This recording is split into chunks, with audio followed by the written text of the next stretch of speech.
Welcome to our Ask Me Anything session about ranked choice voting. I'm your host and moderator, Brian Young from Salt Lake City TV. Thanks so much for joining us. I'd like to let you all know we're going to be taking questions from the public about ranked choice voting in the Facebook comments section of this video where you're watching it. So our civic engagement team, they're going to be there collecting those questions, so we'll be able to answer them live on the air for you as we go. For those who don't know, ranked choice voting is a voting method which the legislature in the state offered to cities to use this election instead of what is known as traditional voting. Ranked choice voting allows voters to select candidates in their preferred order and rank up to 10 of them. So under ranked choice voting, if a candidate doesn't outright win over 50% of the vote, those candidates are eliminated in batches from the bottom to the top. When a candidate is eliminated, then your vote will transfer to your second choice, and then the process continues on and on and on until there's a clear winner. Salt Lake City and Sandy City were among the 23 municipalities that opted into this voting method. So before we get into your questions, I'd like to introduce the panel of experts that are here to talk with us about this. So here today are authorities on elections from Salt Lake City, Sandy City, and Salt Lake County. And it's the county who will be contracting with the cities to aid in the election process this year. So first, I'd like to introduce Thomas Reese. Thomas is the Salt Lake County Clerk Communications Coordinator. So Hi. Welcome, Thomas. Thank you. Then we have Wendy Downs, the Sandy City Recorder. Hello, nice to be here. And finally, we have Lauren Schaefer, the Deputy City Recorder from Salt Lake City. Hi, thanks for having me. So the first question I want to ask Lauren and Wendy, as working in city recorders' offices, what's the appeal of ranked choice voting? I can start. One of the big appeals of ranked choice voting is that it essentially eliminates or can eliminate a primary, which can take a significant amount of the election cost down. A primary is essentially half of an election budget. Other appeals could be that candidates often, because they're having to appeal to more than one voter, are conducting more civil campaigns by addressing the issues and working to appeal to like a broader spectrum of voters. I will add to that it could possibly reduce the amount of time that the candidates will have to campaign, because with the filing deadline being in August instead of June, it could reduce some of their campaign costs to start campaigning a little later in the season. So I want to ask Thomas, I think it seems like ranked choice voting, there's a lot of sort of math involved, and people are sort of not quite sure of exactly how the tabulation works. And I'm wondering if you can elaborate on that. Like, what is the tabulation process like if you're going through votes in this manner for 10 different candidates? Mm-hmm. Well, you gave a good kind of a high level summary of it. So essentially what's happening in terms of a vote counting, all that's going to happen the same, but in the tabulation process itself is where it's going to be a little bit different. So in a normal first past the post or traditional election, typically we're choosing between two candidates, and whoever gets the majority of the votes will win. In a ranked choice, or another term we use sometimes is called instant runoff voting. You may hear that occasionally. But in those types of elections, what we'll do is the field of candidates will be ranked by voters. And so a voter will receive a ballot, they'll rank their first, second, third, fourth, and so on choice candidates on that ballot. And then when we receive those ballots and we tabulate them, we aggregate, or we count everybody's first choice preference votes. And so we see, based on everybody's first choice, what percentage each candidate has. And ideally, or I shouldn't say ideally, but in order for an election to end at that first round, one candidate needs to receive more than 50% of the first choice preference votes.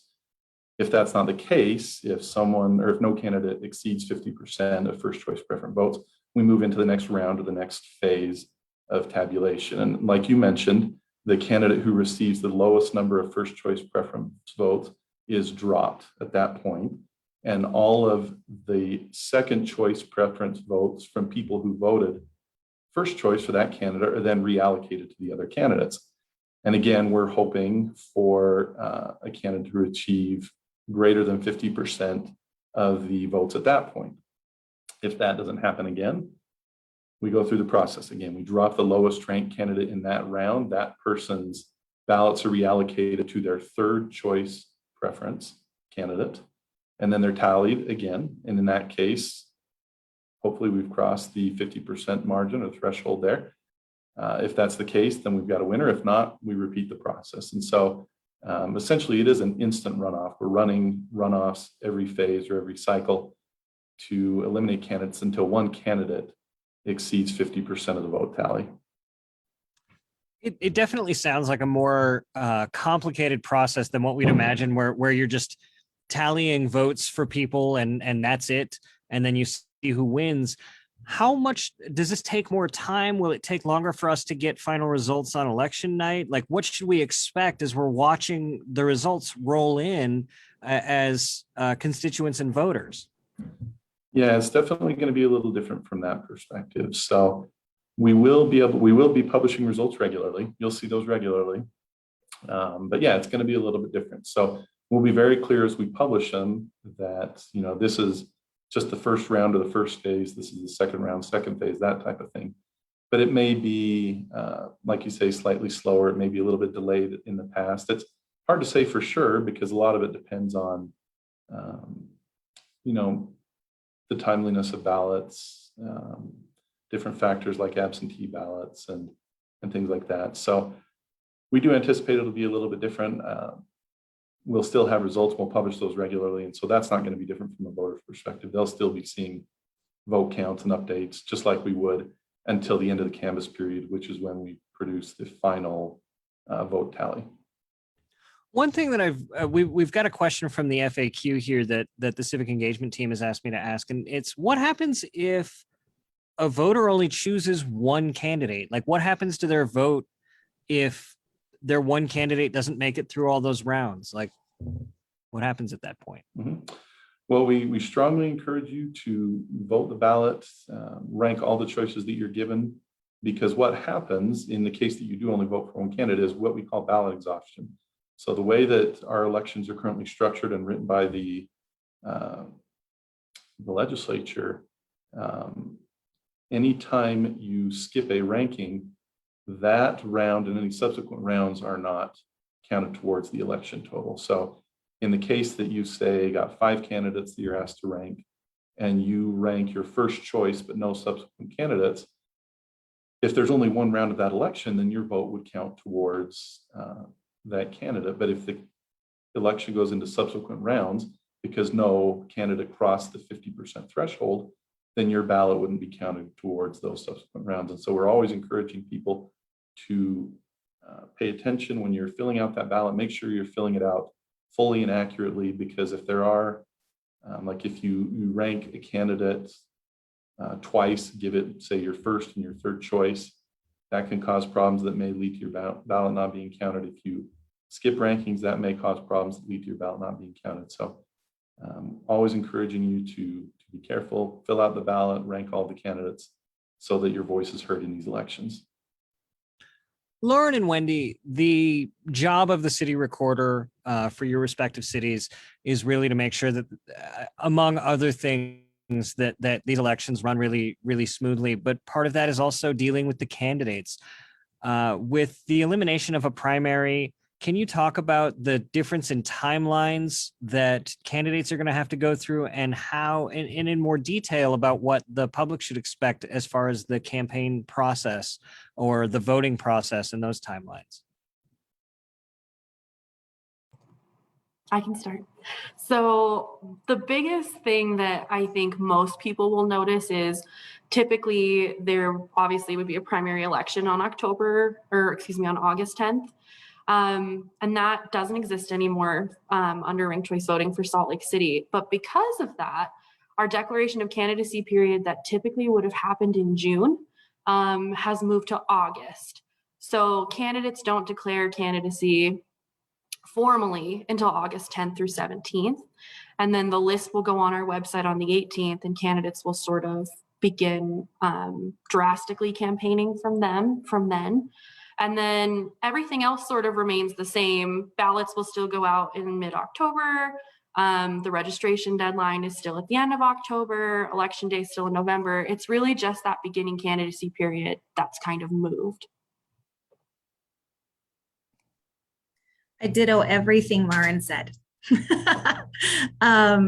There was no changes with Sandy, just that filing deadline. The financial disclosures are the same that they would have been if we were just having a traditional general election. Yeah, just kind of moved everything just to a general instead of a primary and a general. One of the questions we've heard a lot in talking about ranked choice voting is what happens if there's a tie? It seems like it's a lot less likely in a situation like this, but what happens if there is a tie? And does that differ between the cities? Go ahead, Tom. Sorry. In terms of the code, what'll happen in the case of a tie is that it triggers basically a recount at each level or each phase of an election. So if in phase one, if there's two candidates that are within a very close threshold, which is determined by the code, and that automatically triggers a recount. If that recount is the same and it turns out that the two candidates do have an exact tie, they actually cast a lot. And there's a procedure for that to make sure that it's done fairly and accurately. But they cast lots to determine which candidate moves forward to the next phase. And so that is, like you said, it's unlikely. We don't anticipate that ever happening, but there is a process for that in the code, in the statute. And go ahead. I was going to say, just to piggyback off that, breaking the tie by lot can be anything from like flipping a coin to drawing straws. And candidates have to agree on the like method of tiebreaker that they go through. So it can be rock, paper, scissors, it can be a coin flip, anything like that, but both candidates have to agree on it.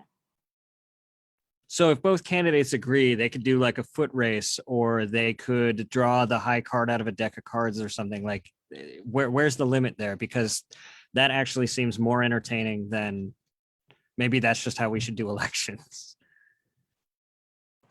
You know, off the top of my head, I don't know what the limit is. It just says that it's broken by lot to my knowledge. I'll let Thomas correct me if I'm wrong, but I just know that both the candidates have to agree. Yeah, I'm not sure. I'd have to double check that as well. Okay, we'll have to find out if we can get some candidate foot races in. I've got another question, and I'm not sure which of you would be best to answer this. And so one of you jump in, but when the candidates are ordered on the ballot, how are they ordered on the ballot? What determines that? I can answer that one if Lauren's done a lot of talking already.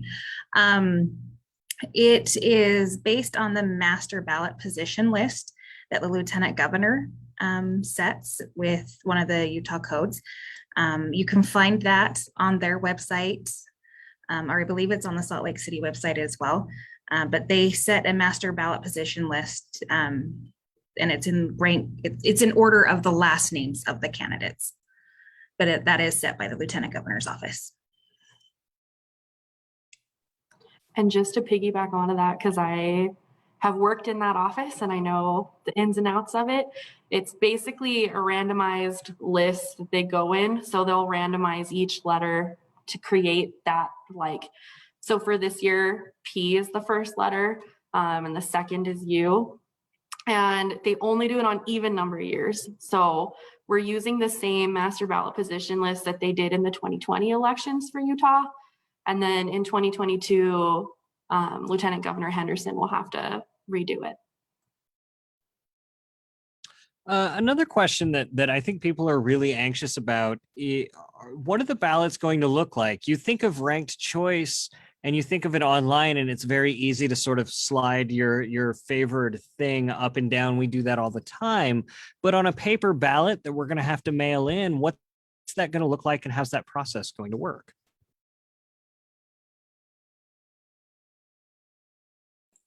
I can take that. The ballot will look a little different. It won't be that different, though. I mean, you'll It'll have the same look and feel as ballots we've seen in the past.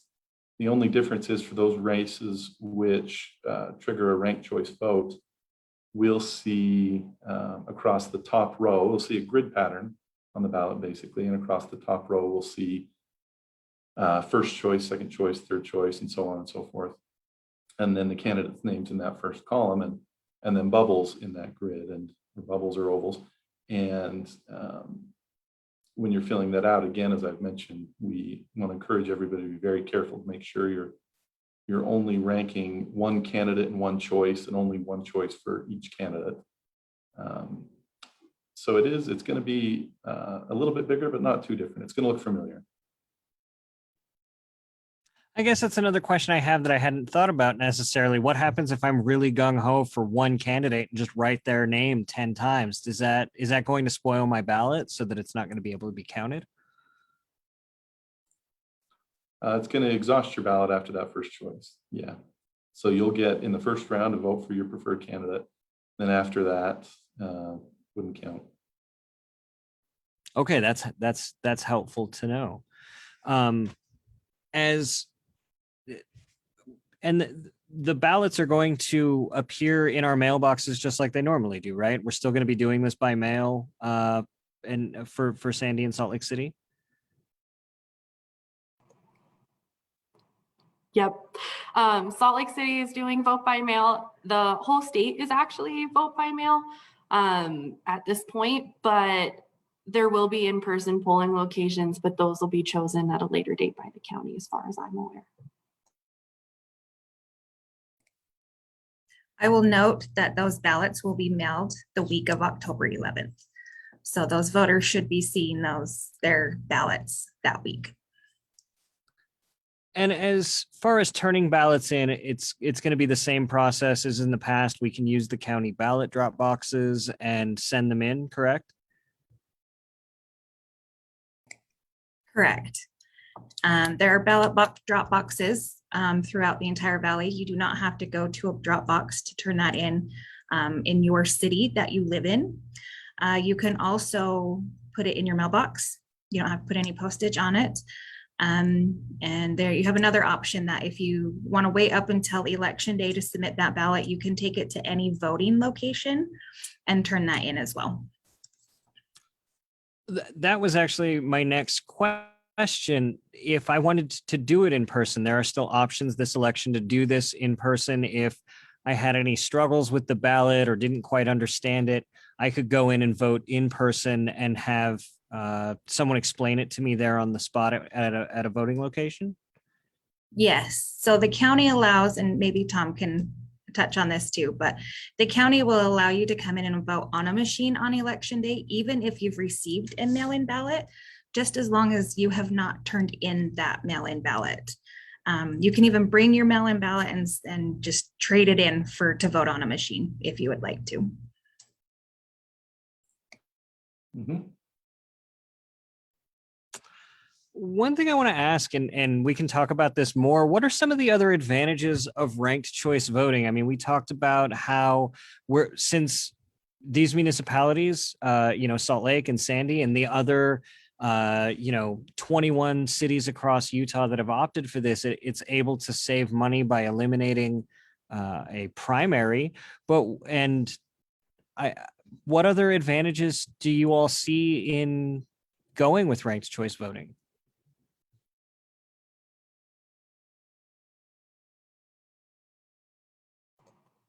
I think it's just that ultimately it can save funds. It's kind of the same thing. I hate to reiterate, but I think candidates will find it to be more like they'll feel more connection with their constituency, because they can't just, it's not, this is my opinion and this is my opponent's opinion, because you're running and racing for those second and third positions as well.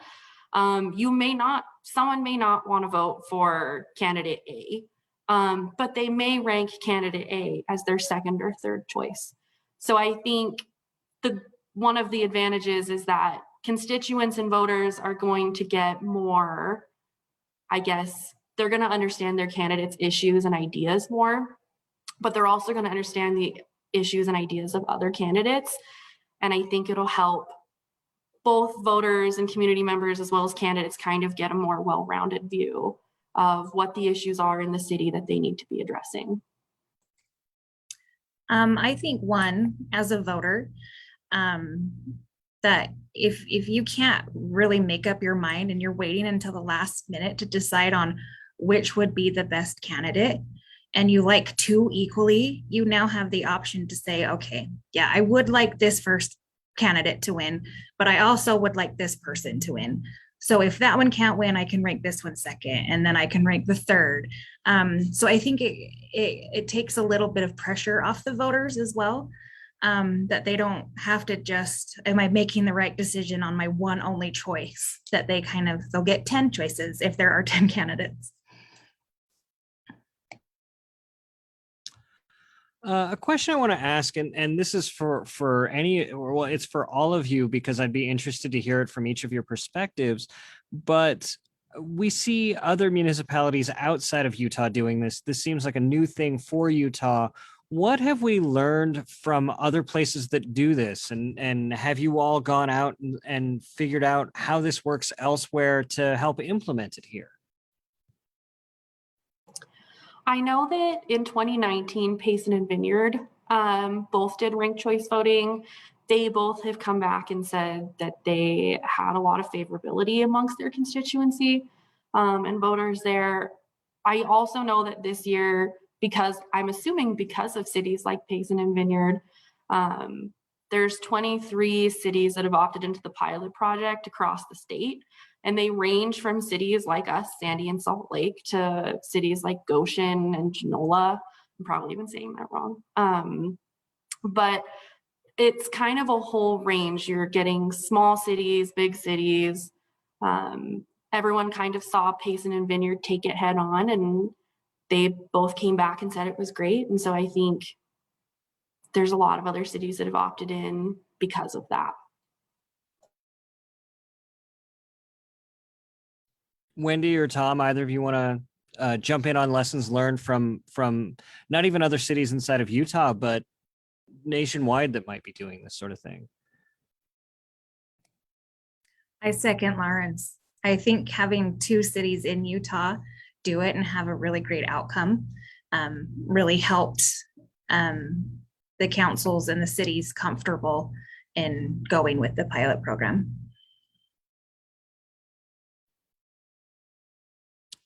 The next question I want to ask is one that seems to fluctuate. It seems like it could be a moving target. And if you watch the news, it sounds like it's different everywhere across the country. So it might get a little confused. But what are the most important dates that voters need to know as a voter, whether that's the deadline for registration, when they need to have their ballot in? If you all could kind of give us those most important dates, I think viewers would really appreciate that.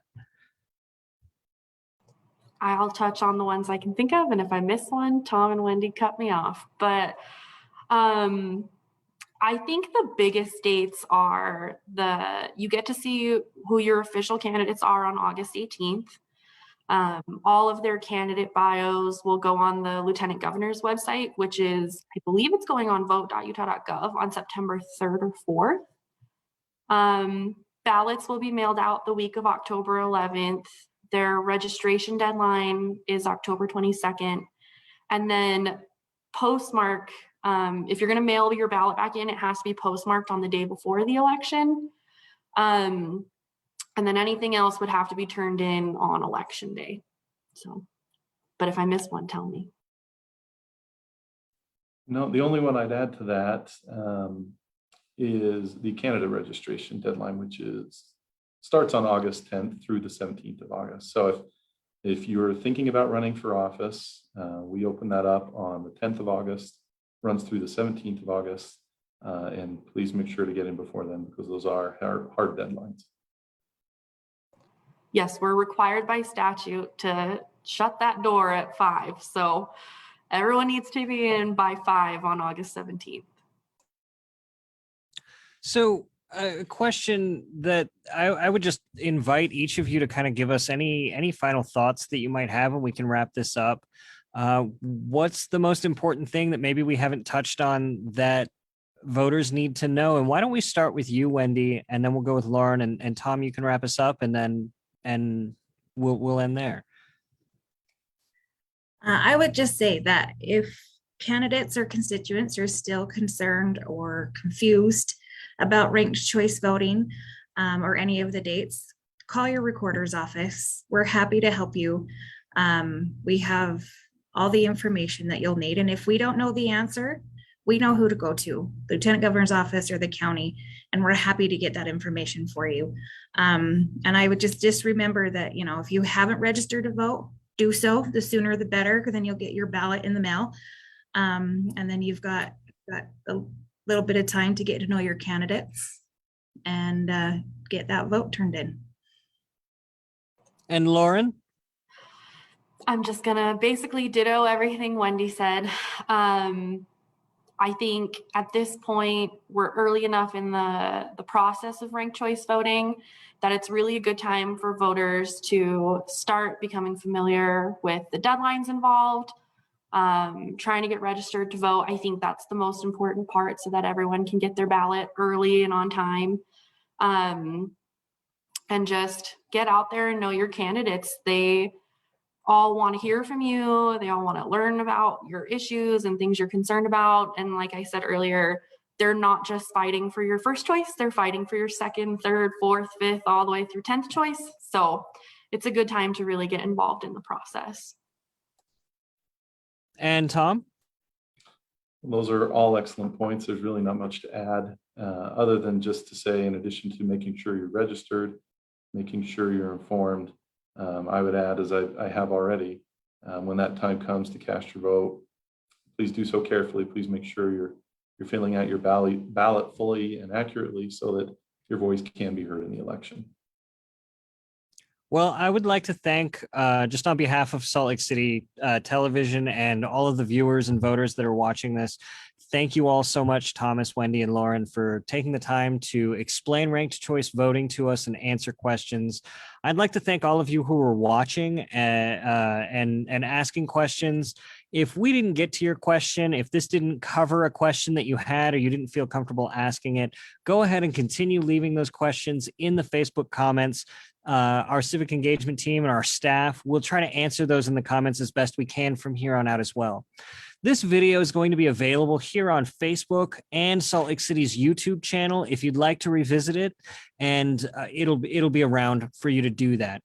For more information on ranked choice voting, please feel free to visit slc.gov/RCV. And for Salt Lake City TV, thank you very much for watching. I'm Brian Young. Until next time.